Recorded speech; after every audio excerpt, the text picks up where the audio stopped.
This time on Landmarks, we celebrate a very private life going public. We turn cold as ice in Austria. Russia pays tribute to a significant British leader. And Australia's desert offers ancient knowledge to modern medicine. But first,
the building contains several architectural firsts.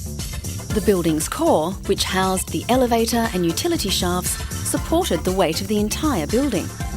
The floors supported their own weight, as well as live loads, providing lateral stability to the exterior walls and distributed wind loads. The floors consisted of 10 centimetre thick lightweight concrete slabs laid on a fluted steel deck. To solve the problem of wind sway or vibration, Chief Engineer Leslie Robertson took an unusual approach. Instead of bracing the building's corner to corner, the towers were essentially hollow steel tubes surrounding a central core, with perimeter columns sharing the loads. But even before their final destruction, the Twin Towers were already a target. In February 1993, a truck filled with 700 kilos of explosives was detonated underground, ripping a 30-metre hole through 5 levels of concrete. 6 people died and thousands struggled for air in the tower shafts. On that fateful day in September 2001, Rocco Kamali left behind many heartbroken friends and family. He loved his job. It was just him in the sky up there. No one bothered him, and he didn't bother nobody. It was his own words.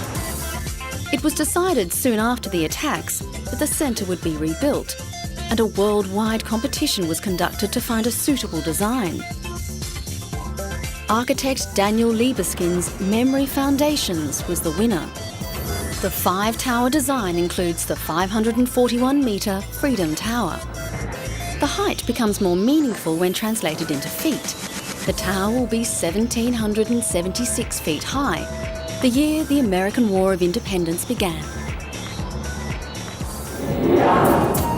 Coming up, living in glass houses.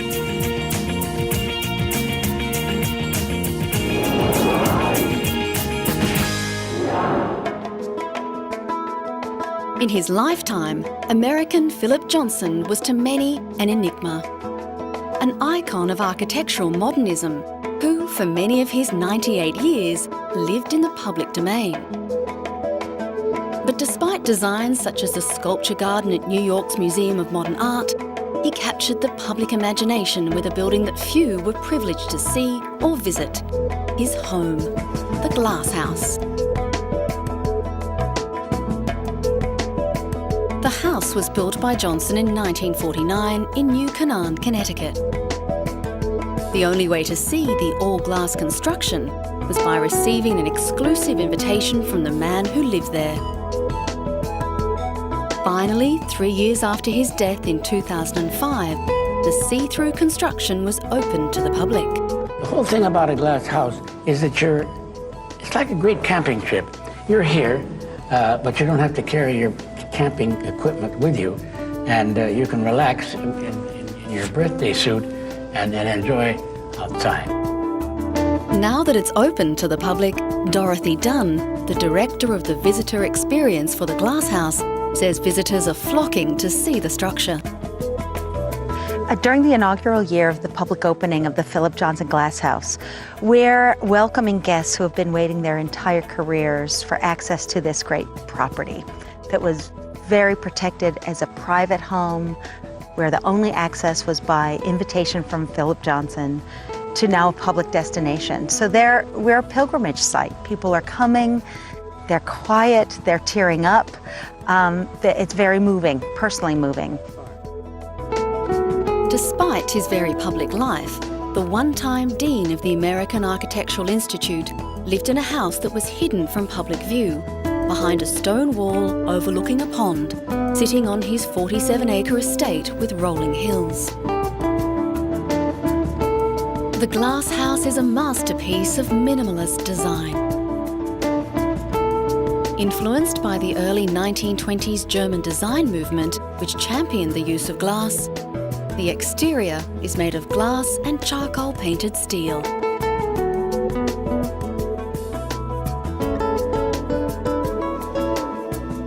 And for those people who've been to the site, you can't fully anticipate how it will transform you. And Johnson himself was a big believer in the power of architecture to wrap itself around you and to bring you to a very personal emotional response to place, to experience. And this is what we're offering at this site now. The interior is divided by low walnut cabinets. A brick cylinder contains the bathroom and is the only object to reach from the floor to the ceiling. The effect is a structure of simple yet beautiful geometry and proportion, transparent but reflective.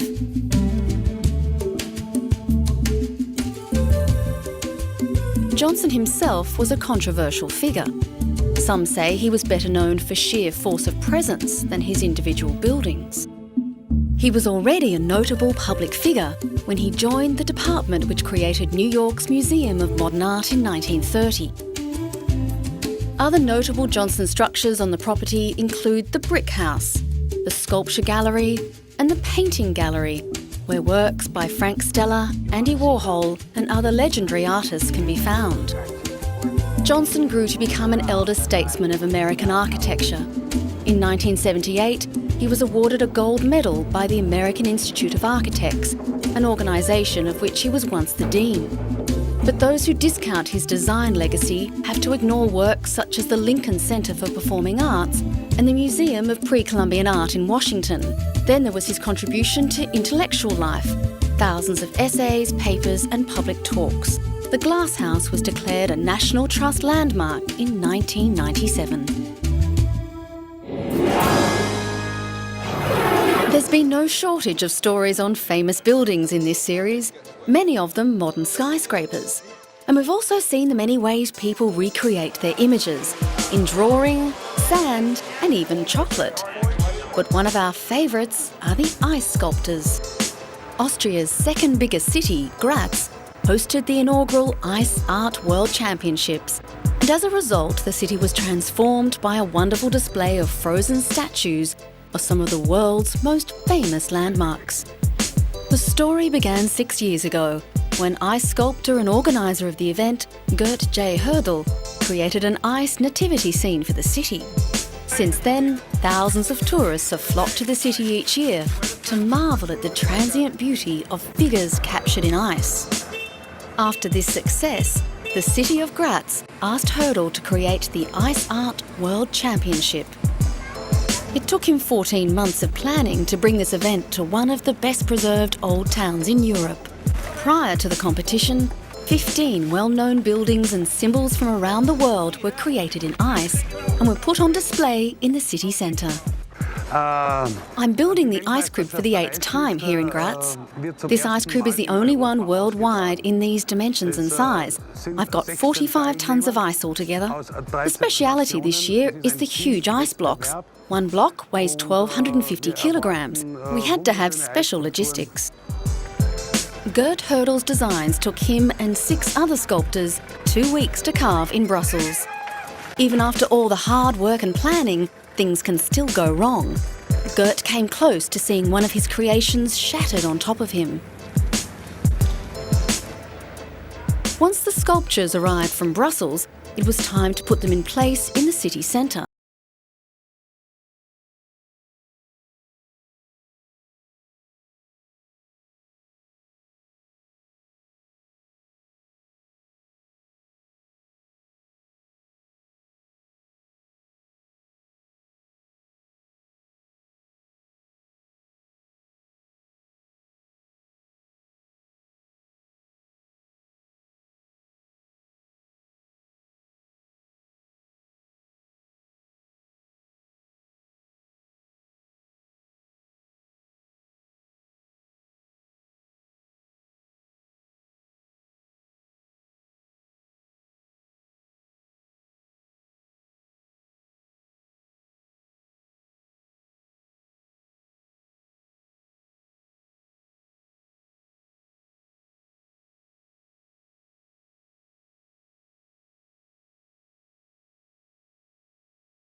To bring all these ice sculptures to the public, to stay in Herrengasse for as long as the public want to look at them. The figures, the sculptures that are going to be carved during the World Championship will also remain here for the public to view at no cost.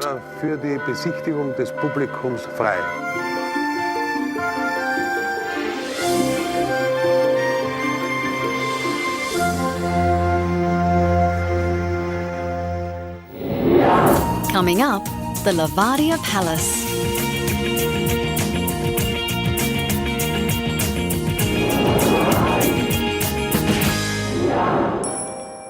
Even from a distance, his figure was unmistakable. Winston Churchill remains one of the most significant world leaders of the 20th century. It is legend that as Britain stood alone in the darkest days of World War II, it was Churchill's steely demeanour and determination that was a major factor in the country standing firm against overwhelming odds. Now his one-time ally and many times enemy, Russia, has recognised and paid tribute to the man that was Winston Churchill. A room in the ornate Lavadia Palace in the Crimean resort of Yalta has been dedicated to the life and career of the British statesman. For 1 week in early February 1945, Churchill, Soviet leader Joseph Stalin and US President Franklin D. Roosevelt redrew the map of Europe in the Levadia Palace. It was one of a series of conferences that contributed to the final defeat of Nazi Germany and Imperial Japan. The Palace Museum, which formerly served as a summer residence for Russian Tsar Nicholas II, has received a collection of books, CD-ROMs, videos and documents to enable visitors to better understand the British leader. A bust of Churchill has also been donated to the collection by his daughter, Mary Soames. And it's a great opportunity to remember Churchill, who was voted in a BBC poll in 2003 the greatest Briton of all time. And I hope this means that many more people from Ukraine will get to know about Churchill. At the Yalta talks, the Big Three faced hard decisions on the future of Europe. At the time, Nazi Germany was being squeezed in an Allied vice, but not yet defeated. While the armies of the Western Allies had stalled on the River Rhine following the fierce Battle of the Bulge, the Soviets stood on the River Oder, barely 40 miles east of Berlin. But as history later showed, it was Russia who had the advantage at that critical time. They won the race to Berlin, and the Yalta Conference resulted in the post-war map that Stalin wanted. It is impossible to minimise the importance of what they did in February 1945, while the war had not yet finished. It does not matter how one views this event through the years. We also have plans to open Stalins Room by the 60th anniversary of the Crimea Yalta Conference in 2005. As Churchill later recalled, we had the world at our feet, 25 million men marching at our orders. We seemed to be friends. But it was also Churchill who later described the division of Europe between Western democratic governments and the Soviet-dominated communist regimes as though an iron curtain had descended across the continent. While Churchill's greatness as a wartime leader was undoubted, Britons did not see him as the man they wanted at the resumption of peacetime. By that time, his political career had stretched longer than 50 years. Besides including 2 world wars and the Great Depression, he saw the development of the airplane from paper to the jet engine and the birth of radio and television. But even opponents would have been wary of writing the great man off. Churchill was to regain power one last time in 1951 and was to revisit Russia and Stalin with the then US President Truman one last time in 1952. He died in 1964 at the age of 90. Since then, scientists have searched for the so-called Churchill gene, the one that enables a man to smoke improbably large cigars and drink a sizable amount of whiskey on a daily basis and still live 9 decades.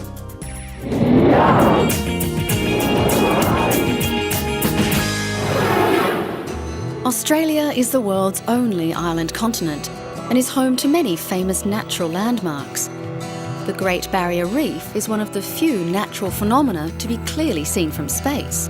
It stretches 3,000 kilometres, and scientists and medical researchers are still unlocking its secrets. In contrast, in the dead centre of the country is an equally awe-inspiring yet very different entity, Uluru, a unique 15 square kilometre freestanding rock. It rates as a must-see and feel attraction. The red desert sands of the Australian outback are one of the few unexplored resources of modern medicine. Aborigines have lived there for over 60,000 years, gathering a vast reservoir of bush medicine lore, little of which has been extensively tested by modern science. Aboriginal elders, like Vincent Forrester, say they have a cure for many ailments. Even warts can be killed off with the help of the thorns of the dead Finnish bush. The seed pods of this plant are also used to make flatbread. Well, when you look around the desert park, you walk around in the bush, you have a look at all the pretty flowers, but those pretty flowers, that's our supermarket, that's our pharmacy, all wrapped up in one. That information is taught from the grandmother down to the grandchildren. She is the person who has the knowledge of all these plants and all that you will see around in the bush there. They are the keepers of the intellectual property. It is knowledge built on countless generations of experience, but in the last 2 centuries, many scholars have published cultural information from Indigenous people without asking for approval first. This has stopped Aborigines from sharing a lot of their knowledge, especially details on bush medicine. Elders like Forrester are adamant that their traditional information should not be handed out to anyone and instead needs the protection of intellectual property rights. There's hundreds of them.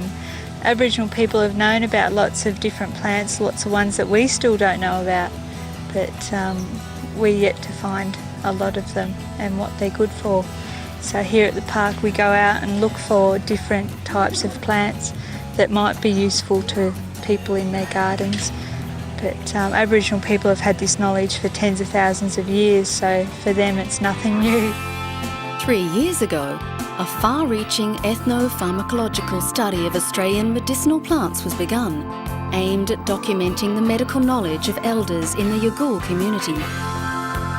These researchers are unlike previous scientists. They are working with Indigenous communities to protect their intellectual rights, something that has put them at the forefront of an international movement on the issue. They are scientifically testing a wide range of plants that Aboriginal elders have said are particularly potent, working on well-known plants such as the leafless ballot, as well as some previously unidentified specimens. Joanne Jamie, senior researcher of the project, says their team was approached by the Aboriginal community in a bid to document information that was being lost. This is regarded as a very important issue because this knowledge is being lost, and it's being lost in part, unfortunately, because elderly members of the communities that have this information are dying, and also because communities, social changes are actually undergoing dislocation. So there's actually a real need by the communities to have this information documented for its preservation, for its cultural purposes. The research team is hopeful of finding new cures for illnesses, but just as important to them is ensuring that any medicinal agents they produce will be internationally patented. It's hoped that this is the beginning of a project that takes ancient knowledge to the modern world.